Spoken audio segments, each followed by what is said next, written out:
some 30-something years in marriage, yeah, they have the experience. We don't have a business talking about marriage when we are not married.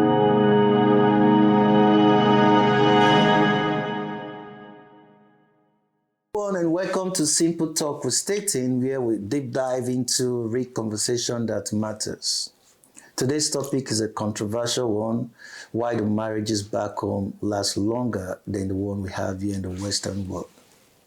Marriage is supposed to be forever, but is that still true everywhere? In many parts of the Western world, especially in the United States, divorce rate remains high and long-lasting. Marriage can feel harder to find, yet back home, in countries like Nigeria, marriages often last for a decade, sometimes even for a lifetime. So what's the difference? Is it a culture, family influence, religion, or simple how people define love, commitment, and happiness? Joining me today to discuss this topic is Dr. Oyen Iyamu. Thank you for having me. And Barrister Frances Nwachukwu. Thank you. I'm happy to be here. Oh, okay. So our topic, like I said, is a very controversial one. Why do marriages back home last longer than the one we have in the Western world? What will be your take on that? Marriages back home last longer primarily because of culture. Okay. Back home, we are brought up to believe like family is everything. At a certain age, you're expected to marry. And when you marry, you produce children, you turn to a family. So keeping the family line is all about marriage. So cultural and family influence. Add that to the religious belief that we do. Actually, when most people becoming Christians and all that, the religious leaders and all that also promotes marriage to be till death do us part. Okay. So people strive harder to make marriage because of all these tenets around them. Okay. All right. I will agree with you to some extent. That's why we are here to discuss a topic like this. For Doctor, do you have anything to say to that? Now, I agree. I agree with what she said. Culture plays a big part, and religion also. Religion plays a big part in saying that marriages last longer, back home. Yeah. Compared to, I feel like the family interference, external interference is also like families. It's there to make sure to pressure people to stay no matter the ups and downs. And meanwhile, in the Western part of the world, it's really an individualistic society. So marriage is it's not a community thing, Mm-hmm. It's an individual. It's between you and I, not, a family thing. And back home in Nigeria, I don't know about other parts of Africa, but in Nigeria, when you're marrying into a family. So it's a lot of things that's taken into consideration, legacy, you understand, those things. And because of that, and because it's also stigmatized, mm-hmm. Divorce is stigmatized, mm-hmm. So people stay no matter what they're going through, they feel pressured to stay. Okay. So when you say cultural things, right? Mm-hmm. Are we referring to our parents, our loved ones? Because in some, I've seen someone that is in abusive marriage, and the mother was like telling her, hey, you don't have to leave your husband. If I tell you the thing I face, but I stay in that marriage because of the children. Those are the things most parents say. I stayed in that marriage because of you, the children. So does that mean because of you are raising children in marriage, you have to die there? Just like what he was trying to say about family constraints. Uh-huh. Over here, You marry because you want to get married. You're marrying for yourself. People sometimes marry and decide they don't want to have kids. Where we come from, most of the times, you're married because you're expected to. Your family is part of your marriage. You don't marry as a nuclear family. You marry the extended family. You marry everything. So those influences, it can be cultural because your culture is also very part of your family. Your family, usually your culture. So those things are entwined into us that when you're getting married to somebody, it's like your forefathers did it. Whatever it is you decide you're facing, they're going to tell you your mother faced it, your grandmother faced it, your grandfather faced it. So there's nothing new. So you're expected to toe the line of, that's where the culture comes in. You're towing the line that already been set. The precedent has already been set already. So people are forced to not think for themselves, not think about their happiness, not think about, what am I getting in this marriage? So even when you're abused in a marriage, you're told to endure it because probably your mother endured it, and you would have witnessed your mother enduring it. Okay. And people around you endured it. So why is it going to be different? Okay, let me cut you there. Doctor, do you think that success in marriage depends on personal commitment or cultural values? Before I answer that question, right, I want to add to something that she said. She said something about, or rather your question to her earlier, that people, families may tell people, oh, you have to stay, because of the children. This is how I see that. Do not stay in marriage because of the children. Make your marriage work because of the children. Those are two different things. Okay. You understand? So you can make it work, because just staying means you're not happy. You should be happy. You should be happy in any relationship you get into. If you're not happy, I don't see the reason why you should stay. So find the reason why you're not happy in that relationship. Now, it takes two to tango, right? So you both need to talk about it with open-mindedness. Okay. Now, so if I'm not happy in this relationship, I should be able to come to you and say, hey, I'm not happy. What's going on with us? I mean, I don't have to say I'm not happy. Find a better way to say it. You understand? And the partner should be receptive to that and be like, okay, how am I acting? Stuff like that. There's always a reason why these things happen. Yeah. But what if the situation whereby both of you are looking for two different things? Because you said you're not happy. You may not be happy, but your partner is happy. So, I mean, your happiness and your partner's happiness, how do you balance it? How do you decide at a point in marriage that we're going to be committed and make it work? Is it going to be selfishness? Because you're looking at it now. Are you trying to be selfish? Because you're saying, if you're not happy and your partner is happy, are you going to leave the marriage because you're not happy? To me, that's when love comes in, right? Do you know, you can love someone, you can love but I want him wife, to. and your wife is not loving. That's what I want him to answer. Love is never enough. Okay. So let's. Yes, yeah. I like that part. So because I'm coming to where he said if he's not happy. So in a commitment relationship, just like even in friendship, you can pull out of a friendship because you're not getting what you wanted. But in a marriage, it's per se a contract between you, God, and all that. One person is not happy. How does that your happiness translate to my unhappiness? Happiness, first off, is relative, right? That's what I'm saying. Yeah, Yes. And when it comes to marriage, not just marriage, even friendship, it comes with compromise. Now we're talking, yes. Yes. So it means at some point, if I want 100, I should, and it's not going to work for me to get 100 with this person, I should bring down the bar a little and see if he or she is willing to catch up a little. That's the compromise. That's how, even friendship, then that's how it works. I can guarantee you the two people that are just friends, even though both of them are not on the same level of happiness with that friendship. Okay. But one person is tolerating, not in a bad way, but giving room for growth. And So translating to over here now and back home, why does the one back home work better? You meaning it just we're compromising more. The word you said tolerated. Here, right. Here, because there's freedom, there's a lot of opportunity. So I don't see why I need to bring down your happiness for you.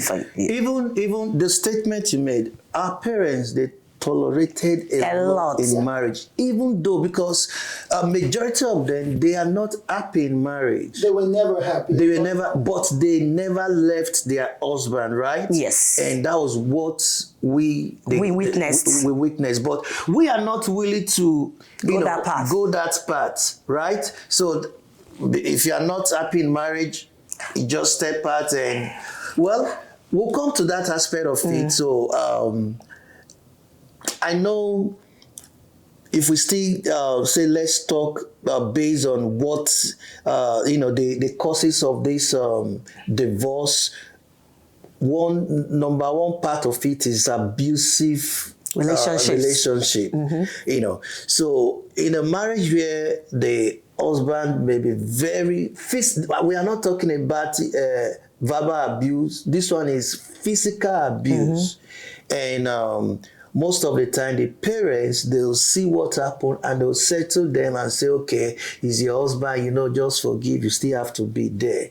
A lot of women have lost their life based on an abusive marriage because their parents want them to stay there, pastors want them to stay there, and today we lost them. So what will be your reaction? That's where the difference is coming now, because prior to what you're saying now, most of us were, for better or for worse, till death do you part. But the modern generation are being aware because they're seeing examples. Social media has helped us, like what we were talking about the one time. Social media has helped us. You're seeing people, things that were hidden before, we're seeing it. We're seeing like, I want to be like you, or I'm be told to say, stay in marriage forever. Then I'm looking at people I'm supposed to look up to, and then something blows up, and people lose their lives because of, endurance. So in the long line, people are seeing it now and seeing that endurance is good, but there should be a line that you should know that this is it. Should be your happiness, your what people will say, or your life. So you should be able and time to say it is draw the line. But the problem is, at what point do you draw the line? At what sacrifice? Okay. Because some people, the shame, stigma of what would people say? What people say, which is our number one problem where we come from. Nobody wants to be single, Charlie. Everybody wants to get married. Actually, women love to be married. And to add to that, to death dual's path, right? And that has actually really a lot. So death really made them stay apart. So yeah. Okay. So this is just a follow-up question. You said the social media has enlightened us, because currently now I believe the divorce rate in Africa, is increasing on a daily basis. So I have, I did a research on that, and according to the World Population Review, it says the divorce rate in the United States is about 2.7%, right? Divorce per 1,000 people, which translates to roughly 40 to 45% of marriages ending in divorce. Then, according to Africa Check International demographic data, in Nigeria marital dissolution rates has been estimated at around 11 separation per 1,000 people, meaning it's coming up. It's coming up in Nigeria, right? Although more recent reports suggest annual divorce rate closer to about 1.8 per 1,000 people, right? So now, when you talk about the internet, the social media is giving people exposure for them to start speaking out and working out on their marriages. Has the internet done more damages or good when it comes to the issue of marriage? I think there are parts where it has done good and there are parts where it has done bad. But social media for marriages, I feel like it has created an easier path to divorce because now people are faced with more alternatives compared to who they are with.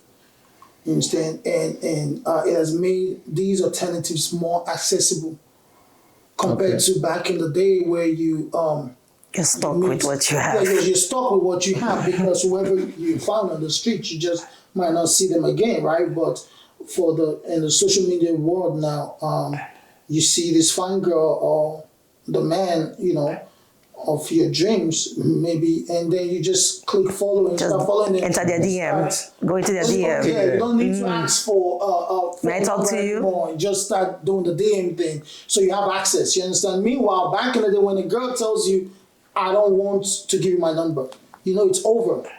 But now, you have their number. You can reach any girl. You can talk to any girl. You can send whatever picture to that person for the person to see. So it just creates. To a large extent, I could say. So is that so more damage? So you're saying it's giving opportunity for people to cheat. Is that what you're saying? Because that's what I get it from you now. It's the opportunity for people to cheat. Easier to cheat. And that's really led to marriage. And people are trying to be focused on their marriage, and they go. They're getting tempted and see naked bodies. You understand? From both sides. You understand? And sometimes that's the first thing on your timeline when you just wake up. Yeah. That's so crazy. Especially if you and your wife just had an argument. Yeah. and talking about the social media, right? We have a lot of relationship therapists in the social media. We have a lot of counselors, So I know there are some minor issue that could have been resolved between two partners, but was escalated because of social media. Relationship therapist comes in, so-called counselor comes in, and based on what they have experienced. Like I want to say, who are you listening to? You talking to a therapist that is some of them not even true therapists. And maybe a counselor that the daughter was abusing will just tell you, hey, leave. So has that helped us or caused more damage to marriage? For me, like you said, he said social media worsened it. Like I said, he helped people know that you're not alone. I'll go back to the people when people need to leave a marriage. Family-wise, back home, nobody supports you. But if you're in social media space, you're seeing people are writing stories. Some people come up, social media in-laws. Yeah, they're talking. Thank you, all of them. So they're fighting, they're labeling what is going on. People are, exposing themselves, and you're seeing that being in a bad marriage at the end of it doesn't pay off. It can lead to more heartbreak. It leads to death. So people now are getting exposed. And that's also helping you, a lot of people are forming communities. Like you said, social media, a lot of people are forming communities that are giving them backbone. We have some influencers now that having all against each other, giving backbone to hey, you're right for leaving this man. The other one, you're wrong for coming into this relationship. So they're having that, it's giving people a voice, giving people strength that the family, our culture didn't give us. But two things, like he said, like you said about the therapist. The person you're listening to on social media, you're also exposed to right and bad. Some of them don't even have a certification that makes them there, but they call themselves marriage or counselors. So you're listening to, who are you listening to? What's the person's qualification? What's the background, like you said, of what the person is telling you? Is it from experience, or is it really what they studied, template just to get followers? So and to add to what you said about the social media community supporting divorce, saying, hey, it's a good thing you got out of them. Sometimes people are projecting what they want to do on you. Some of these people, so you got to really be careful who you're listening to. Some of these people, they are in such situation, maybe even worse than you. They're still there. They're still there, but they're pushing you to leave. And maybe yours is not even as bad as their own. Kind of living vicariously of you. Yes, living vicariously of you. In a situation, they're looking for ways to fix their own marriage. Through your failures or something. And another thing, talking about the counselors, boils down again to who you're listening to. Some of these people, and I'm going to drop in them, I think some lady, Dr. Bryant. There's another CEO person, but don't call names. And she went on a podcast one time talking about marriage. And guess what? This lady's not married. A lot of them aren't. You're not married. You cannot speak on marriage if you've never been married. You don't have the experience. Don't try it. I don't care if you're saying, oh, people should try to stay together. No, you don't even know why they should try to stay together because you don't have experience. Never walk that path. Yeah. So I feel like people who are not married Shouldn't. or don't have intentions of getting married should stay away from the topic of conversation, of marriage conversation. Okay. Good. So we are getting somewhere, right? So now, what are we doing different? Like let's stick to the topic: marriages in Africa working lasting longer. So why is the marriage year in the Western world? Why are they not lasting long? The same, let's say, the same African Couples woman that we keep her marriage back home. Why is she not keeping the same marriage year? Because our options, when they come over here, the options are better. Yeah. Back home, your options are limited. What do you mean by options? You have, apart from the family pressure, you have the societal pressure, the community pressure telling you, stick it, endure it. Marriage is endurance. Like I've heard that a lot even before I got married. In Igbo, they'll say marriage won't DD, patience, endure it. So you have that on telling you in your ears. You have the financial issue too. Most people, women back home, are meant to be homemakers, while the man is a provider. So even if, no matter how talented you are or how educated, you don't get to your potential. So you step down to make the man rise. So when the marriage doesn't go well, what are you going to fall back on? You can't leave a marriage, and most times you live with nothing. So financial aspect is part of. It's a strong aspect that makes women stay because they can't fend for themselves. Those that have tried it lost everything. You might even be able to go home with your kids. The courts don't favor us. Yeah, the legal system doesn't favor us. That's correct. Come over here, and that's why men don't like it. I'm sorry, guys. They look like, oh. When you say men don't like it. It's a majority of African men. Okay. They don't like it. They go like the American girls, or when the Nigerian girl comes to America, they grow wings, they do that. They start acting like the Americans. Girls, right? No. Because the American girls, they don't take shit. Yes. They don't know that. They don't, yeah, they don't. I can actually give an example. Yes, and they didn't take shit because the system didn't give them. Is Hillary Clinton and Bill Clinton. Thank you. Did she forgive him? So let's be careful about what we say. Then she forgave him openly. Yeah. Okay. So, but the thing is, you guys want to generalize it when you're not winning. Those ladies come up here and they see the opportunities that they can stand strong, even as a single mother. They don't have to take you belittling them. They don't have to take you abusing them. And if they work out, they can still make it. And like he said, it's freeing. They don't have to hear the sounds. Yeah. They can block the noise, the sounds. They create their own community. So when we come back here, and the men here, when they come here, let me ask you this question. I'm going to throw it up here. How come the men in Africa, when they're in Africa, behave better in America than they do in Africa? What do you call better? I ask you that now. No, rephrase the question. Majority, let's say we're going majority, say the women are more, exposed or act more exposed when we're here. But even the men, they act better. Oh, okay. Here than in Africa, when they're in Africa. It's the structure. Thank you. That same structure that makes you know that, hey, sorry to cut you short. Back home, you can, You can't go to the kitchen. Apart from you can go to the kitchen, we Africa, we have we are the men, we are the king. So basically, it's a man's word. Yeah. Thank you. That's an Africa word. Like I'm the man. I can do anything and get away with it. Yeah. And even apart from, let's remove marriage issue. Africa or Nigeria is a place where you can do some things and get away with it, but you can't do that here. So, when you do such things here, you mess yourself up. So for that reason, you have to be very careful.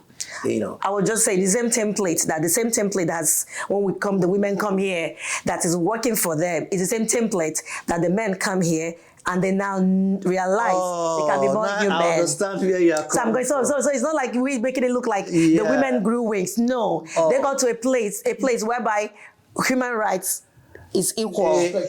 A wife that is very submissive back home and now they relocate to America and, and just call the husband and say, look, I won't take such things you're doing back, because I have I've had a story of a man and his wife. They were living good. The man cheats and begged the wife, buy her gift. The wife, she agreed.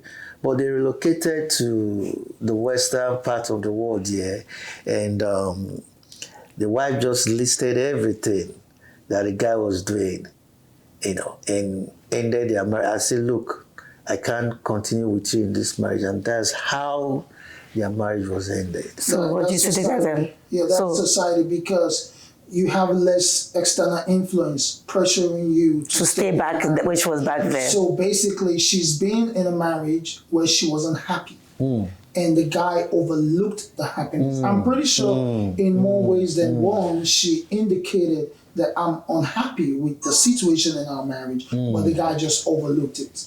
But if you're married to someone, or you're in a relationship with someone, or even if it's friendship, I think you have to take into consideration their feelings. So he wasn't taking into consideration the feelings of this woman. So when the opportunity came where she had more access to being independent, at that point, she doesn't need him anymore. All right. If I may say something too, when you talk about submissiveness, like we everybody talks about submissiveness. You don't respect, I think, is part of submissiveness, right? That's number one.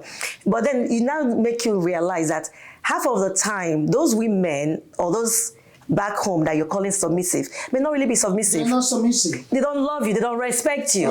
They are just scared, or they are bound by tradition to do. When you know what a submissive is, when I'm sure you're married. Yeah, of course. And I'm sure that you're happy in here. When that woman is still here with you and living with you with all your shenanigans, that's what you know that you're really married. Forget what they have over there. And what she says when you're not there. Thank you. Being with you, everything. Just there because it's married, this was expected.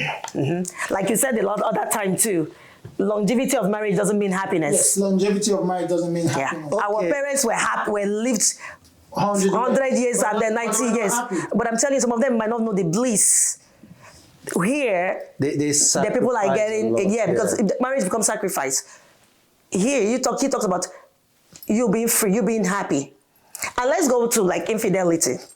I want to go that area. We'll go there. Okay. Before we'll go there. Viewers, we are still on why do marriages last longer back in Africa than the one we have here. So we'll be going now to the causes of divorce in marriage. So I was pushing it. The cause of divorce in marriage, and then we can now look at why marriages do not last long. Maybe infidelity is one of them.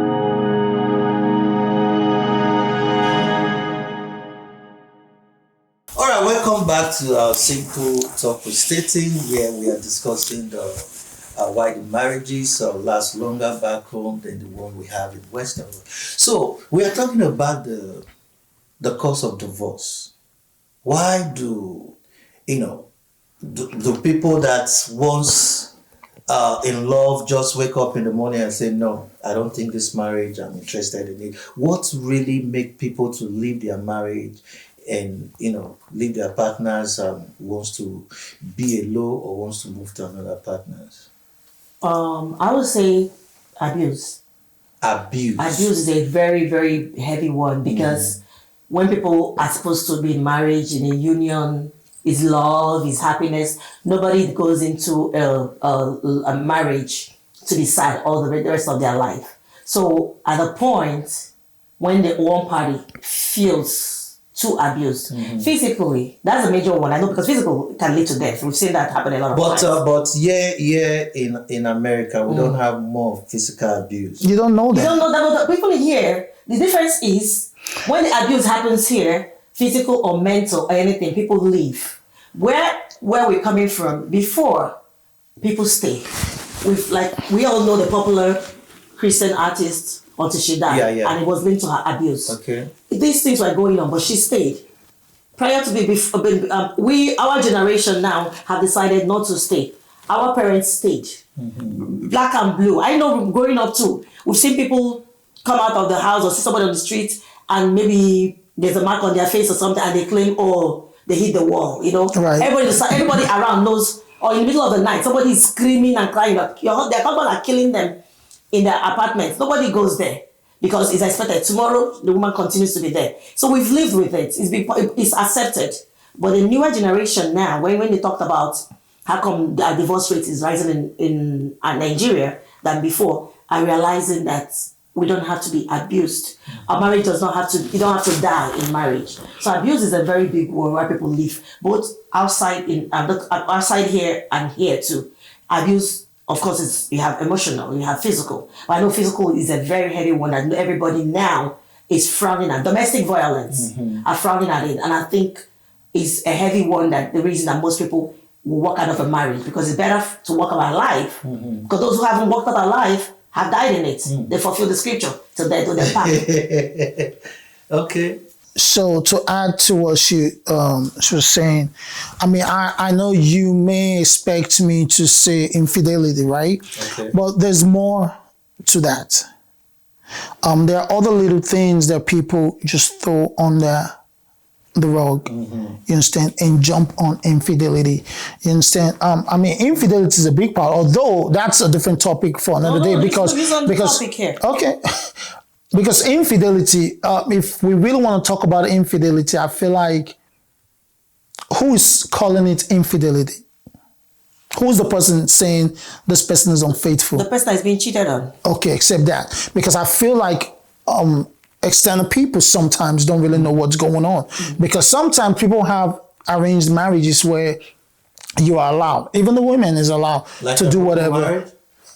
I guess you can call it that. You understand? Okay. Polygamy is one, but sometimes even people just have arranged. But we don't practice that. We don't practice in our culture. Yeah, not accepted. No, in America we don't. Who said? People do. No, for which? Not legally. No, legally. So you mean when the two parties agree is different, but we're just saying. Yes, I feel is a role. Infidelity plays a role. I just feel like it's the satisfaction. I would like to put it that way. Like when people are not satisfied in marriage, it leads to. When you talk satisfied, is it like in every ramification? That's what I'm saying. Is satisfied? Is it like sexually? Sex, yeah. That's a big one. Or financially? Which one are we talking? That's a big one. Okay. Financial can cause a big strain. Which one are you talking about? It can be sexual. It can be. If I may come in, a lot of people give excuse like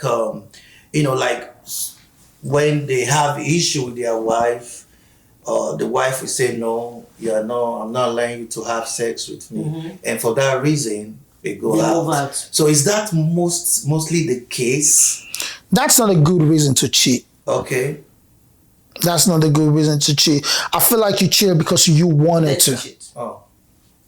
Yeah. But how do we address that? Because that is something that... Can I bring something up? Go ahead. Do you agree that marriage is something that should be enjoyed between the two people involved? Totally? Yeah. Sexually? Totally? Good. What if I tell you a woman using toy, that's cheating? Or the man using a toy, that's cheating? Do you agree? Of course. How? Because that's, to me, it doesn't sound... No, not because it doesn't sound. No, it sounds good. But here is the thing. Why will you use a toy when you have your partner? Because now there are reasons people do that. You understand? The woman may say for total satisfaction. The man may say that's just something, as long as you don't step out. But here's the thing. If we're saying marriage is something that should be enjoyed by these two people, totally, the sexual part, you getting satisfaction from something external becomes cheating. I should be the one enjoying that. Okay, what if you should get sexual satisfaction with me involved, not from something else involved. Okay. So whether it's a human being or whether it's a plastic, as long as it's external, You're enjoying that stuff alone while I'm at work, or why she's at work, and I'm doing that. I'm, getting sexual satisfaction. That's you cheating. are using it together. Like I know people spice up their marriages, sexually, just to make the marriage work.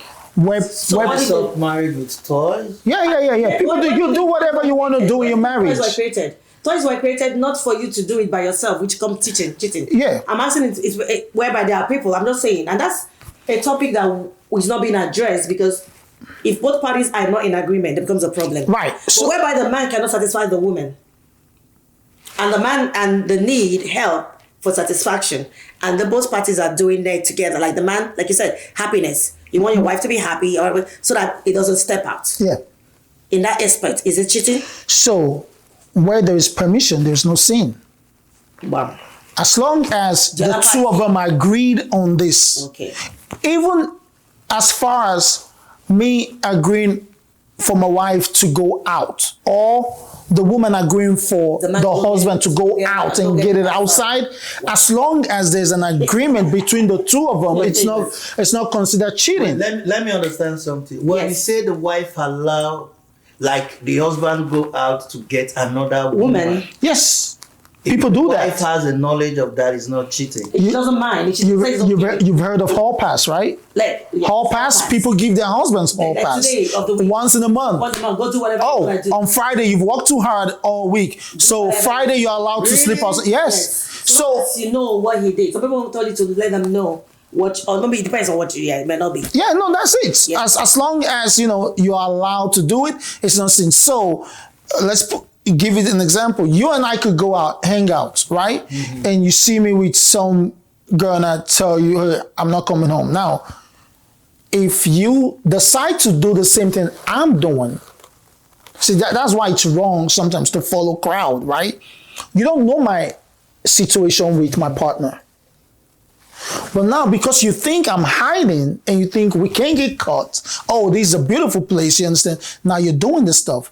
You go home, that's divorce. That's to say, if I do the same thing you just did, I'm cheating and you're not. I'm not. But we did the same thing. So you need to focus on your marriage and plan your marriage and decide on your marriage. You can't bring what other people are doing into your marriage.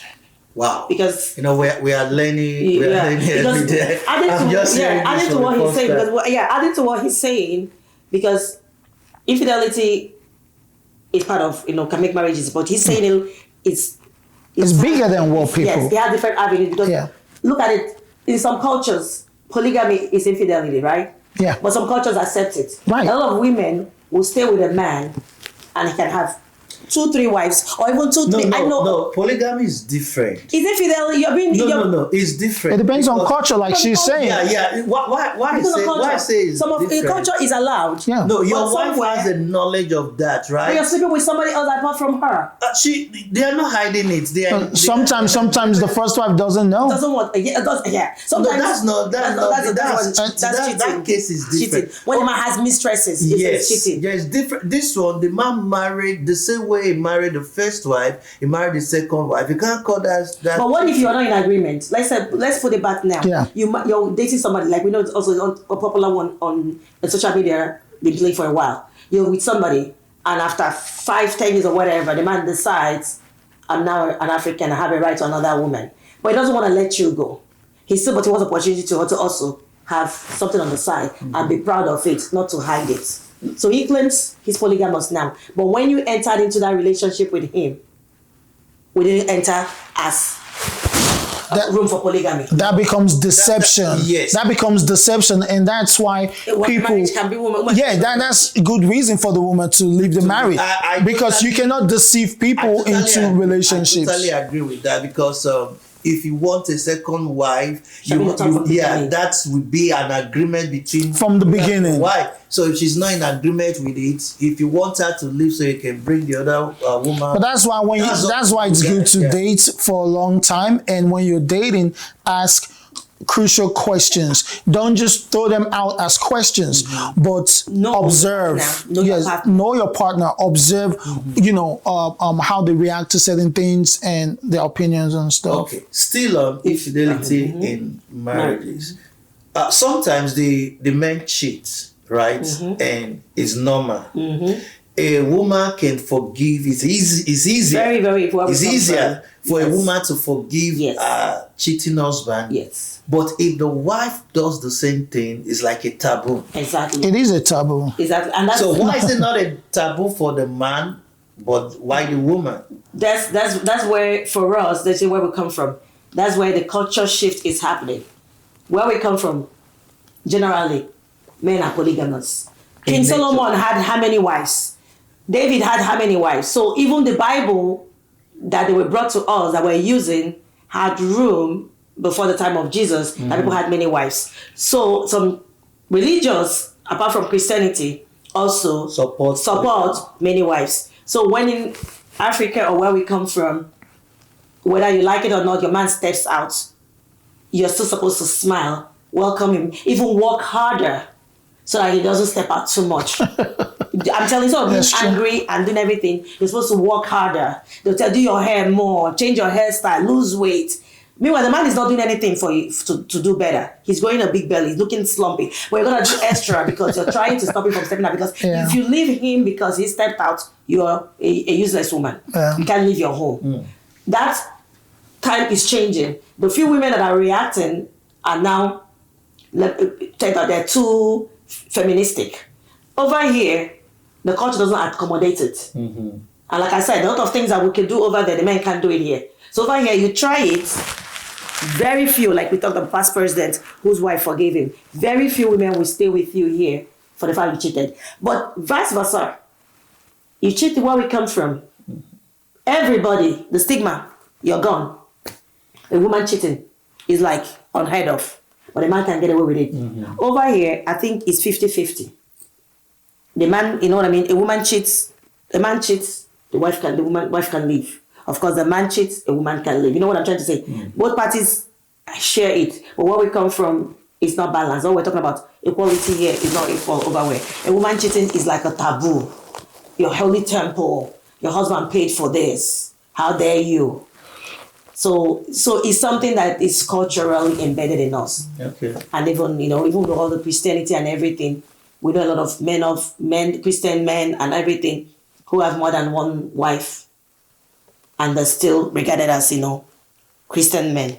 But a woman can't even backslide. I get you. And do that. So it's just how the system is. You want to comment on that? Just a little bit. I mean, she's spoken perfectly. The thing is, like the Bible said, a man's jealousy cannot be tamed. Yeah. So, men, I think all over the world, you see the woman as, you see the woman as something you go into. Like yes, you go into. Deposits. You understand? Deposit. Now, you don't want someone else depositing into that. You understand? So, that's your pride. The pride of a man anywhere in the world is to walk around knowing that nobody can touch my woman. The woman. So when that happens, it feels caught. But why can women forgive? So what's the pride of the woman? If the pride of the man is knowing that no one can go. Yes, the pride of women too is knowing that nobody, no matter my husband can work in a room full of naked women and he'll still come out untouched. That should be the pride of the woman too. But society makes it unequal. So and modern day ladies are over here. Do not, like you said, when they come over here, we change, we become Americanized because the system here doesn't judge you for leaving. But over there, if you left a man because of that, you can be judged. And moreover, what are your chances of doing better for yourself? Right. Because of that. Because typically, most of those men that do will tell you, I still love my wife, I do everything. They're even saying, oh, be grateful he came back.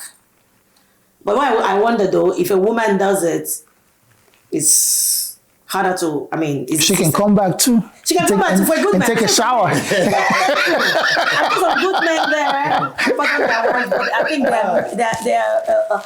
they're like, I mean, can be counted. A very, very, very minute number. So, like what you guys just said, woman forgiving the husband after cheating, it is more common back home. Very, very, it's accepted. It's very rare here in the western part of the world. Yeah, they still do it, but more common home is accepted. Here, people walk out of marriages because of. It's even like a norm. Back home, it's a norm for you to forgive cheating. Yes. When the man cheats. Yes. Yeah, but here, in the Western world, it becomes an individual thing. Do I really want? Because you got to look at the circumstances surrounding the cheating. Now, did you do it? Now, depending on who I am, if I'm a high-profile person, and the shame. Did you do it foolishly? Now, when I say foolishly, do people know about this stuff? So now I'm expected to act this way. Yeah. So it's a lot of things surrounding it. Some women, if they know and nobody knows, it's internal. But when that's right. Social media they'll deal with over here, they got to save face. Yes, they got to save face. Not because they want to. Yes. They don't want to end their marriages. Well, to me, they have I just believe that infidelity in marriage, men can make mistake, and when he's feeling remorseful and is willing to change, the forgiveness comes in. Women make mistakes too. I was going there. How do you know? I wanted to Women finish. make mistakes too. Thank you. I was waiting for it to finish. Some men is just part of them. So that's a problem, right? And some women is just part of them. That bring you sickness, right? But when a woman cheats, have you heard that? Like just we said now, some women. If some men is a part of them, have you thought about that? Some women have also, I know a friend. They have high libido. Thank you. At work one day, she's the least person I expected. Small looking, cute girl. She said everybody she's dated, she's had a higher libido than them. Okay. Yeah. And everybody was like, ooh. She just threw it out there. Yeah. And even all the boys were like, she said everybody that she has. So what if you got a woman who has a higher libido? Yeah. How do you, that's why I come in. Remember I brought about the sex toy thing, and you said no. How do you keep that woman satisfied? I got to agree. By her going outside or by you helping her inside? You know what I mean? Because an understanding man might decide what you need. Right. And it's inside. Or do you let her walk the streets? Wow. Or so that's where these things come up in. Yeah. How do you make your marriages? But where you see couples are not committed to that happiness you're talking about. Only one person wants to be selfish. Me. Like they say, man, now once he comes, he's happy. He goes. Has your partner come? When last did your woman come? Right. What have you done to help her? Yeah. Come. So those things also make marriages don't last. Where we come from, women I know that someone said that there's some women in their life that never, from our mothers, they've never know what it is to climax. Yes. And they will never know. Okay. But here, people know about it. Yeah. And if they're not getting it, that becomes what essence. Problem, yeah. Yes. Well, what am I doing here? Okay. Yeah. So still the causes of divorce. To me, I believe religion is one big part. Of causing the divorce or making it stay? Yes. Which one? Religion.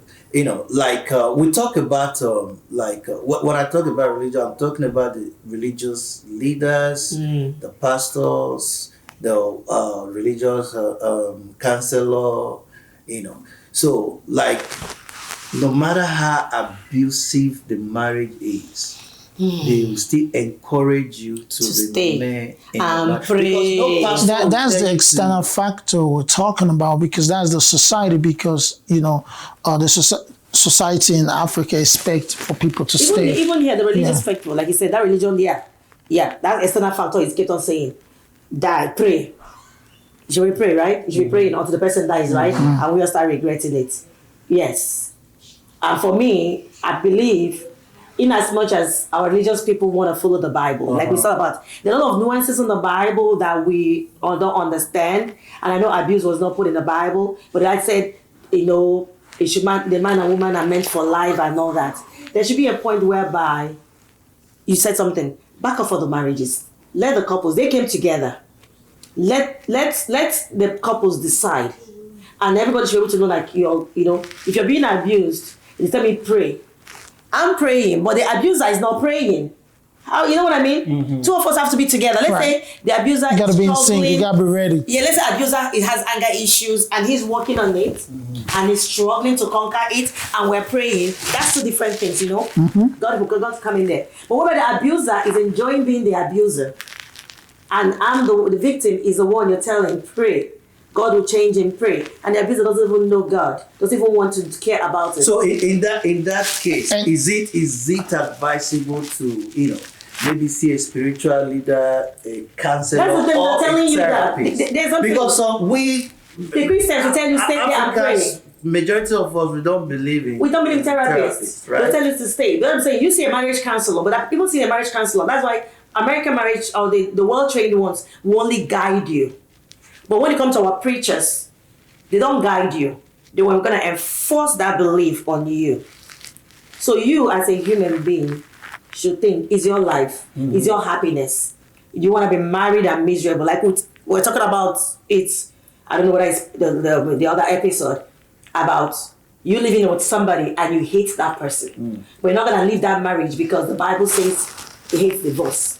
You wake up every morning, you hate this man, or woman. You're hoping when they go out that they don't come back, that the car kills them or tsunami takes them away. You know what I mean? Evil thoughts in your mind. Are you gonna make heaven? You don't love your neighbor as yourself, and that's your husband. So in that aspect now, how do you balance keeping the word that says, do not divorce, that divorce is sin, and you living a sinful life every day with a partner that you do not love, that you actually hate with your whole mind, but you're creating that facade for everybody because our religious leaders don't like divorce. Yeah, when you say African, I don't like throwing a blanket and everything. The way you said African leaders, or make you, the religious leaders rather, make people stay and they don't counsel very well. I think a lot of them do. Yeah, a lot of them do. I think a lot of them do. A lot of them with experience, yes. And you can see it in their own marriage that they are doing very well. So, like you made mention of something like you don't have a business talking about married when you are not married. Yes. You're right. Some, they are 30-something years in marriage, 20-something years in marriage. Yeah, they have the experience, and again, they have kids that are married, which they also cancer. So, going to such a religious leader that have such experience, to me, I believe it would be a great one because he has experienced marriage and happiness. So it doesn't. Yeah, well, you did say something about like for instance, now are you married? No, I'm divorced. So now, happily divorced. So you've done both, right? I want to use it now. He's done both ways. Yes. So because he's done both ways. Yes. He actually stands a better chance than somebody who's never had a bad marriage. No. To me, I do not. No, being divorced does not mean you have a better. Why? No, he has done both ways. Let's be specific, saying both ways. I've been married and divorced. Yeah, because I only do one way. I don't do. Okay, you said it. You said it the first time. I kept quiet. The criteria is not because you are married before. No, but I understand what she's talking about. I understand what she's talking about because I actually feel like I am a teacher in marriage. Yes, because like I said, yes, because I've gone through it and I'm out from outside looking in. You are still in there, so you can't see what's going on. You don't really know. You're still studying. You're only looking at your marriage. My marriage is good, so I can only see good things. Yes. To me, I would say I'll be the better teacher because I'm still in marriage. Why?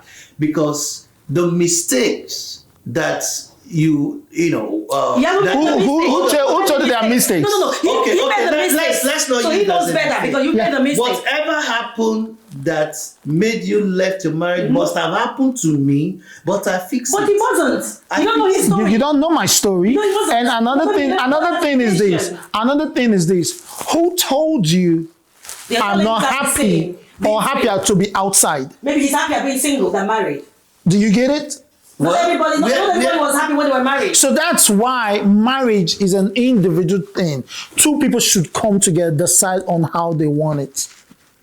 And what they're looking for. And what they're looking for. Because, not married because everybody expects you to marry at the same time. I can decide to go and get married or be forced into marriage, but then I'm miserable my whole life. Or you marry somebody that isn't, what you want. What I want, yeah. And then you're going to be stuck in it because you've committed to Yes, because I don't want to make the mistake that this person made to live single. Even our parents back home, they want to marriage you.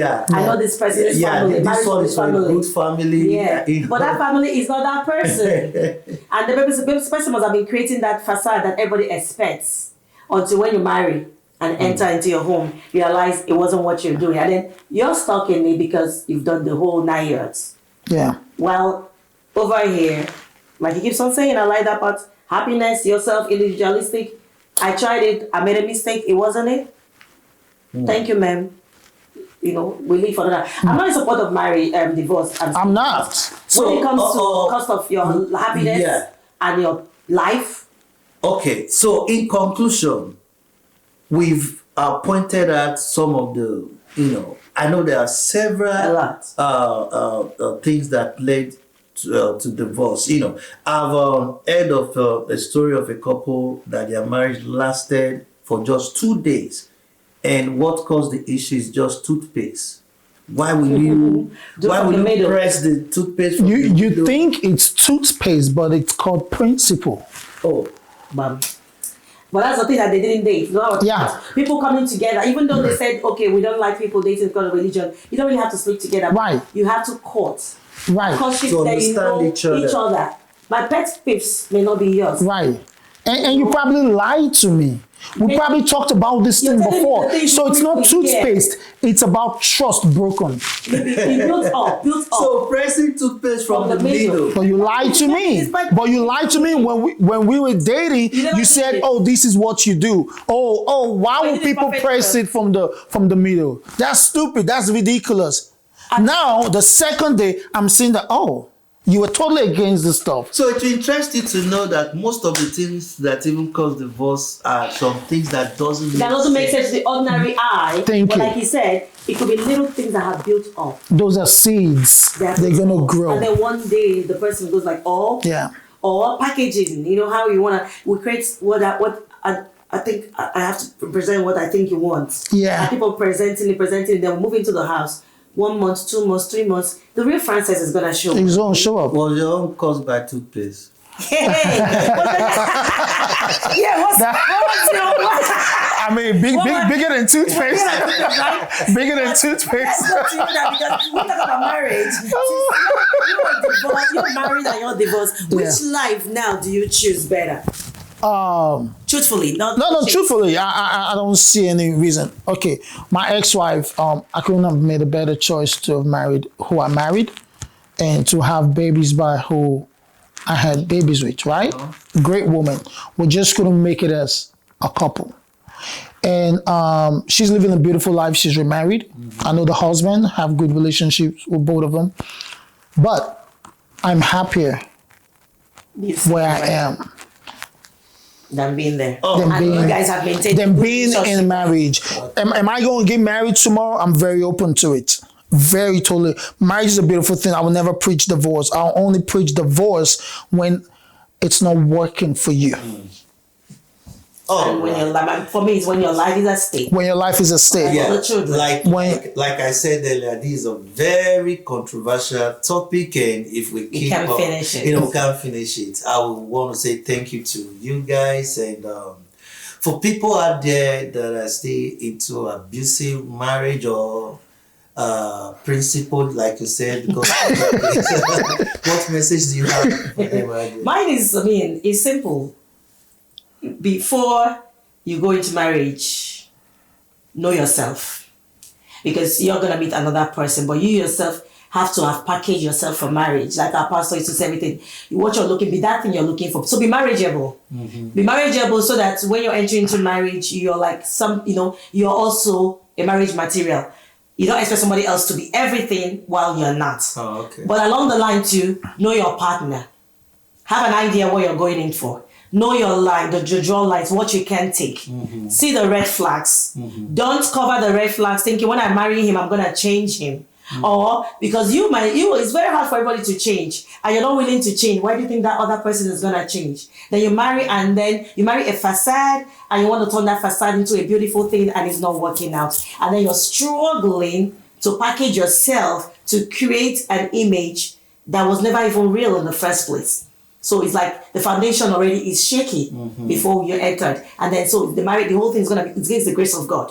Or you realizing where you went wrong and maybe the grace of God and your partner is able to come, meet you halfway to make it work. So mine will be like, make yourself marriageable, but also shine your eyes, Don't just marry for marriage sake. Yeah, and Marriage counselor. Yes, the one who has done it and knows more. and to add to what she said, get married. I think people should get married. Yeah, it's a beautiful thing. But like she said, date, and the little red flags you see are actually seeds. They become bigger trees. You understand? So she said, don't go into marriage hoping to change someone. That's the best advice anybody can give to you. Yeah. Those little seeds, you cannot overlook them. They don't get any better. So talk in a lot of try to fix it. yes, no matter how little, it may be as little as the toothpaste you're talking about. Yeah. You know, understand? If that's something you don't like, don't do it. If it doesn't change before then, and it's not a pretentious change, you got to see it that okay, this thing is not part of this person no more. Yeah. Otherwise, you're gonna go into marriage and you're gonna come out. Wow. You're gonna be unhappy for the rest of your life. You're gonna be unhappy for the rest of your life, and that's not even what God wants for you. I want to say thank you both for this. thank you very much for the time. For exposing me, right? Disclaimer and everything I said. Yeah. Hey guys, I want to say thank you very much for watching. So if you have not subscribed to my YouTube channel, please do me a favor by being a part of us, and also click the notification button so next time we post interesting topic like this, you'll be the first to know. Make sure you fix your marriage and don't be in a toxic relationship. Peace out. Ta. So 30-something years of marriage, yeah, they have the experience. We don't have a business talking about marriage when we are